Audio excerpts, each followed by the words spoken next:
안녕하세요. 돌아오는 2월이면 이혼한 지 어느덧 1년이 되는 30대 여성입니다.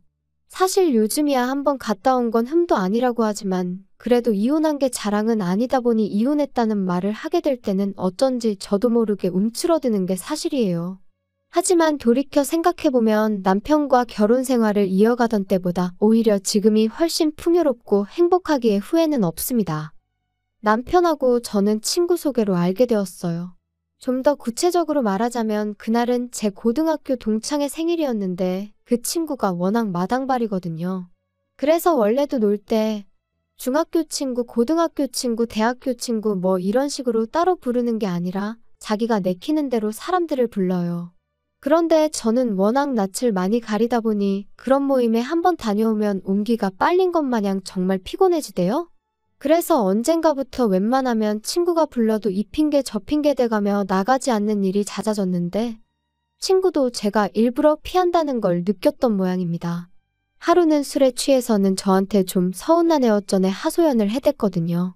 그리고 또 막상 그런 소리를 듣고 나니 당연히 제 마음도 편치가 않았죠. 미안하다고 사과했고 친구도 이해한다고 했지만 말이에요. 그런데 그 일이 있고 2주 뒤가 친구 생일이었어요. 그리고 친구는 또 어김없이 저에게 연락을 해왔기에 성이라도 보이자는 마음으로 잠깐 들리게 되었는데 거기서 남편을 처음 만났고 남편 말로는 저한테 첫눈에 반했다고 하더라고요. 제 뒤에서 후광이 비추더라나요? 하지만 이것도 다 좋을 때 이야기지. 이혼한 지금은 쓸데없는 헛소리일 뿐이죠.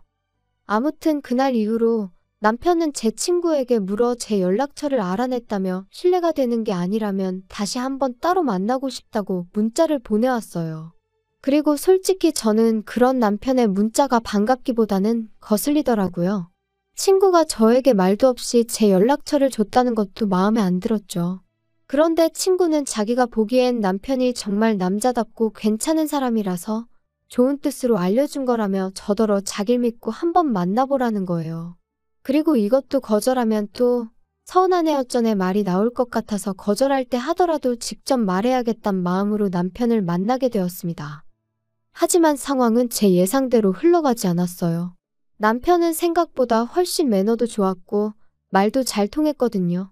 이렇다 할 공통점은 없었지만 어째서인지 대화는 계속해서 즐겁게 흘러가는 게 신기하기만 했죠. 그래서 이후로도 남편과는 몇 번의 만남을 더 가지다가 본격적으로 연애를 시작하게 되었네요. 연애한 지 1년 반 만에 결혼 이야기까지 오가는 사이가 되었고요. 남편과 저는 처음부터 양쪽 부모님께 손을 벌릴 생각은 없었습니다. 남편이 먼저 우리 둘 다 적은 나이도 아니고 또 자기는 나름대로 신혼에 대한 로망 같은 게 있다면서 원룸도 좋으니 우리 둘만의 힘으로 한번 시작해보자고 했었거든요. 그리고 저 또한 대학 등록금을 직접 벌어서 냈을 만큼 독립적인 성격이었다 보니 그런 남편의 제안이 싫지 않았죠. 콩깍지 때문이었겠지만 그 당시에는 그런 남편의 모습이 강단 있어 보이는 게 오히려 멋져 보이더라니까요. 하지만 본격적으로 신혼집을 알아보면서 남편이 그런 말을 할 수밖에 없던 이유를 알게 되었어요. 처음부터 시부모님은 남편을 도와주실 만한 상황이 못 되셨거든요. 아버님이 일을 하고 계시긴 했지만 시부모님 두 분 생활비를 대기도 빠듯한 수준의 월급을 받고 계셨던 데다가 노후 준비도 제대로 되어 있지 않은.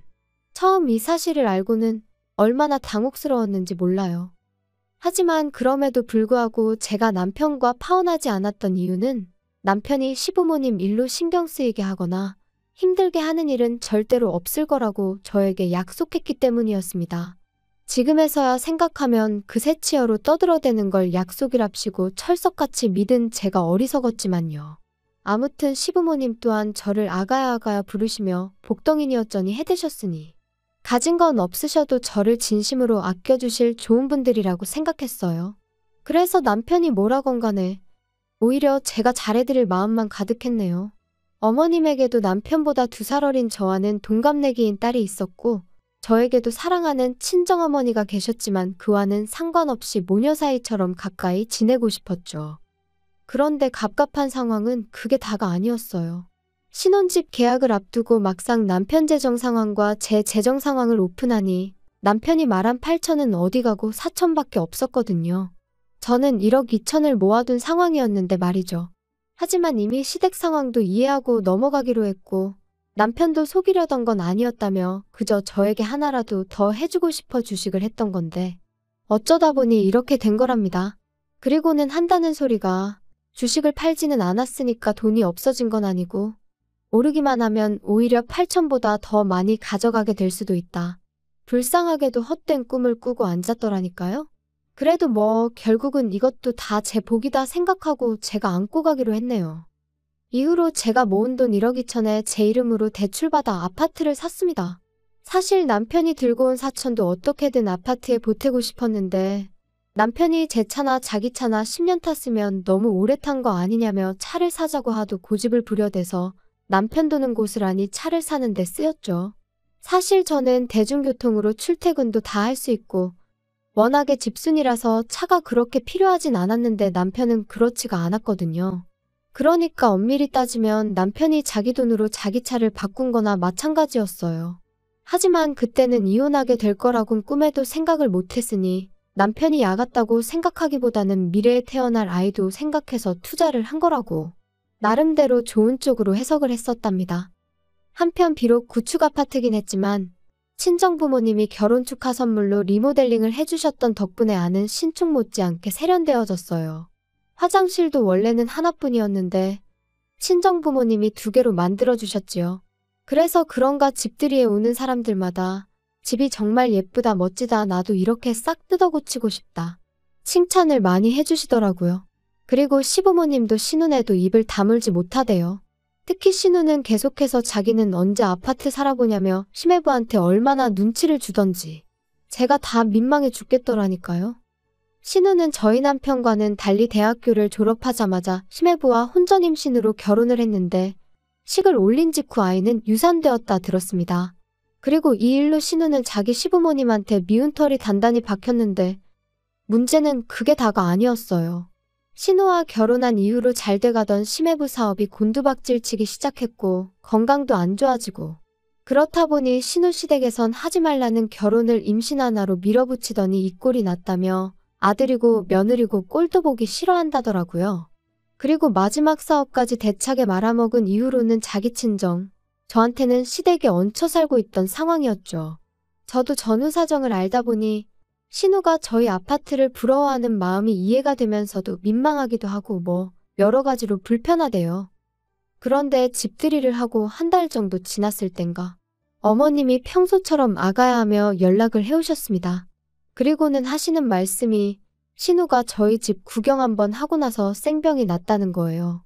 자기 팔자는 왜 이런 거냐며 울었다가 지쳐 잠들고 시름시름 앓는다며 보기 딱해 죽겠다 어떡하냐 하시는데 솔직히 너무 황당하고 어이가 없어서 뭐라고 대꾸를 해야 할지도 모르겠더라고요. 그런데 그때 어머님이 당신이 그래서 방법을 생각해냈다 하시더니 저희 아파트가 방이 3개고 그중 하나가 비어있지 않냐며 거기에 신우랑 시매부를 살게 하면 어떻겠냐 그러시는 거예요. 제가 너무 놀라서 진심으로 하시는 말씀이냐 물었습니다. 어쩌면 어머님도 오죽 답답하니 그냥 아무 말이나 하신 거 아닐까. 잠깐 그런 생각이 들었거든요. 하지만 어머님께서는 당신이 뜨순 밥 먹고 쉰소리 하겠냐며 이건 시어머니로서 며느리한테 하는 부탁이 아니라 명령이니까 그런 줄 알라셨어요. 그리고 그날 저녁 저는 남편에게 낮에 어머님이 하셨던 말씀을 그대로 전했습니다. 그리고 남편에게 당신도 알고 있던 거냐, 미리 무슨 이야기가 오가기라도 했던 거냐고 대놓고 물었죠. 그랬더니 남편이 손사래를 치면서 자기가 그럴 리가 있냐고 펄쩍 뛰더라고요. 어머님의 너무나 당당한 태도가 마음에 걸렸지만 일단은 그냥 넘어갔어요. 그리고 이후로 어머님도 신우를 데리고 살아라 어째라 그 이야기를 더는 안 꺼내셨기에 그렇게 일단락된 줄 알았죠.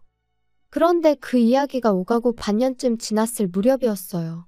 남편이 지나가는 말처럼 지영이네도 아파트 살 건가 봐 알아보고 있다더라 그러는 거예요. 그래서 그러냐고 잘 됐네 했습니다.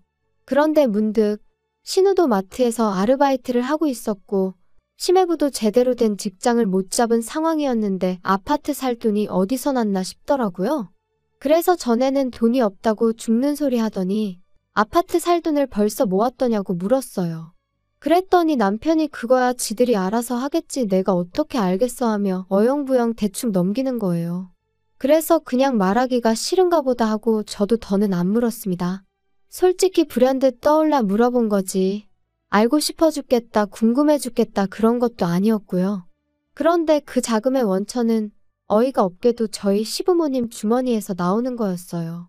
그날은 남편 회사의 창립기념일이었고 저는 그런 남편과 모처럼 여유 있는 시간을 보내고 싶은 마음과 동시에 남편을 놀래켜줄 요량으로 회사에서 조금 이른 퇴근을 했죠. 그리고 남편이 눈치채지 못하도록 조심스레 현관을 열고 들어갔는데 안방에서 남편이 누군가랑 통화하는 소리가 들리대요. 그래서 일단 남편의 통화가 끝나기를 문 밖에서 기다리는데 뭐 때문인진 몰라도 전화기 너머의 목소리가 점점 커지더니 이내 스피커폰 못지않게 목소리가 쩌렁쩌렁 울렸고 바로 저희 어머님이시더라고요. 그리고는 계속해서 말씀하시길 빌라라 그런가 집을 내놨어도 팔리지가 않는다며 네 동생은 아파트 골라놨다고 저 난리라고 미치고 환장하겠다 뭐 그런 얘기를 하시는 거예요. 남편도 그러니까 왜 어머니 아버지 집을 팔아서 걔 아파트를 해주냐고 짜증을 내고 어디까지 듣고 있어야 되나 그런 생각이 들던 찰나에 누군가 저에게 전화를 걸었는지 제 핸드폰이 울렸습니다. 그러자 남편이 허둥지둥 어머님과의 통화를 끝내며 저더러 언제 왔냐는 거예요. 그리고 순간 저는 이걸 들은 티를 내야 되나 말아야 하나 싶다가 안 들은 척하기엔 스스로 좀 음흉스러운 기분이 들어 남편에게 방금 한 이야기가 다 뭐냐고 단도직입적으로 물었습니다. 그랬더니 남편이 한숨을 푹푹 내쉬며 하는 말이 신우가 아파트 사달라고 어머님 아버님을 달달 볶았나 보다고 그래서 두 분이 당신들 집을 팔아 1억을 주기로 하셨다나요? 어이가 없어서 그럼 시부모님은 어디 가서 사시려는 거냐고 물었더니 남편이 하는 말이 자기도 모른답니다. 어머님이 갈 때는 정해져 있으니 걱정하지 말라고만 말씀하셨다고요. 그리고 며칠 뒤 남편이 어머님한테 이야기를 한 건지 어머님이 너도 이제 다 알지 않냐며 연락을 해오셨어요. 그리고는 그 일로 할 이야기가 좀 있으니 저희 집에 오시겠다 하시더라고요. 그리고 그렇게 시부모님과 저, 남편 4사람이 모이게 되었는데 어머님이 또 다시 아가야 하시면서 제 손을 당신 양손으로 꼭 쥐시고는 이번만큼은 정말 내 뜻에 따라줘야 한다 하시는 거예요.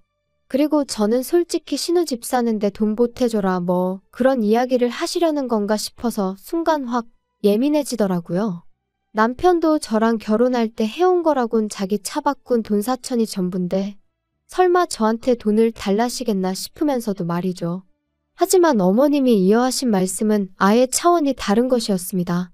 어머님께선 지금 사는 빌라 팔아서 신혼에 1억 주고 나면 당신 손에 남는 건 2천이 전부라며 그 돈을 저에게 주시겠다 하시더니 대신 안방을 내어달라셨거든요. 황당해서 그게 무슨 말씀이시냐. 저번에 신우 때도 말씀드렸지만 그렇게는 못 지낸다 했어요. 어머님이 왜 못 지내냐 하시길래 외고 말고 불편해서 싫다고 했죠. 구구절절 대라면 될 이유가 100가지도 넘었지만 결론은 불편해서 싫은 게 사실이었고요. 하지만 어머님은 계속해서 우기시기를 그래서 저한테 2천을 주신다는 거래요. 전세랑 비슷한 거라나요? 말도 안 되는 어머님의 억지에 이걸 하나하나 반박을 해야 하나 싶을 정도로 당혹스러웠습니다. 그래서 남편에게 무슨 말이라도 좀 해보라고 당신은 이게 말이 된다 생각하냐니까. 남편이 저더러 잠깐 이야기 좀 하자며 저를 방으로 끌고 들어가려는 거예요. 그래서 싫다고 여기서 이야기하라 했죠. 그랬더니 하는 말이 어차피 자기 장남인 거 알고 결혼하지 않았냐면서 시부모님이 늙고 병들면 모시고 살 생각을 못했냐대요. 어이가 없어서 지금 두 분 나이가 60대 초반인데 무슨 늙고 병들고 그런 소리를 하느냐고 받아쳤어요.